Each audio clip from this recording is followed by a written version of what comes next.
লোহার টুপি পরিধান ছিল। লোহার টুপি থেকে তেনার দুইটা কড়া চোখের নিচে এখানে ঢুকে গিয়েছিল।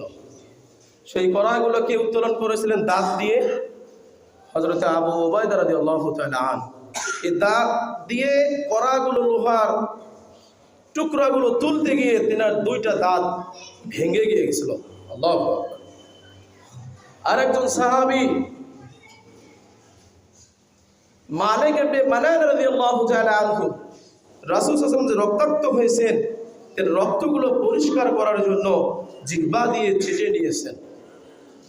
সেই থুতু আল্লাহ রাসূল ফেলে দিতে বলেছেন, তিনি ফেলে দেন নাই। এটা তিনি কল্যাণ বরকত মনে করেছেন। সুবহানাল্লাহ।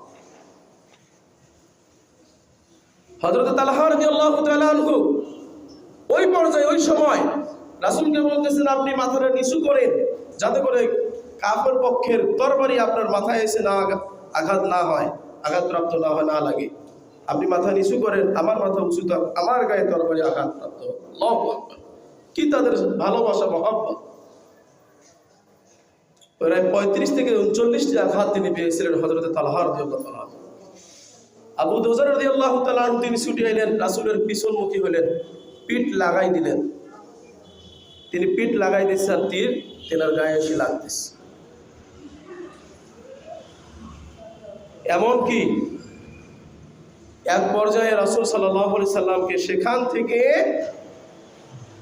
যেখানে মুসলিমদের তাবু ছিল সেখানে রাসূলকে নিয়ে যাওয়া হবে। রাসূল রক্তাক্ত, জখমপ্রাপ্ত, তেনার শক্তি নেই, সক্ষমতা নেই উপরে ওঠার মতো। এত আঘাতপ্রাপ্ত হওয়া সত্ত্বেও তালহা রাদিয়াল্লাহু তাআলা আনহু কি করলেন?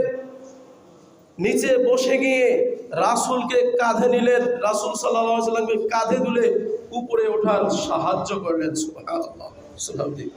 শেষ পর্যায়ে আল্লাহ রাসূল খুশি হয়ে তালহাকে বললেন, তালহা তুমি তো তোমার জন্য জান্নাতকে ওয়াজিব করে নিয়েছো। সুবহানাল্লাহ। এমনি এমনি জান্নাত। আল্লাহ রাসূল 10 জনকে জান্নাতের সার্টিফিকেট দিয়েছেন, আশারায়ে মুবাশশারা। 10 জন সাহাবী জান্নাতের সার্টিফিকেট পেয়েছেন দুনিয়াতে।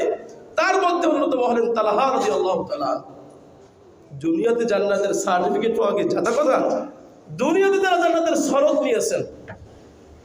আমরা দুনিয়াতে ডিগ্রির সনদ নেওয়ার জন্য আমরা উপরে পড়ে আছি, লেগে পড়ে আছি। তারা জান্নাত এবং শুহাদা হওয়ার জন্য, শহীদ হওয়ার জন্য সর্বদা কামনা করেছেন, প্রস্তুত ছিলেন। সুবহানাল্লাহ।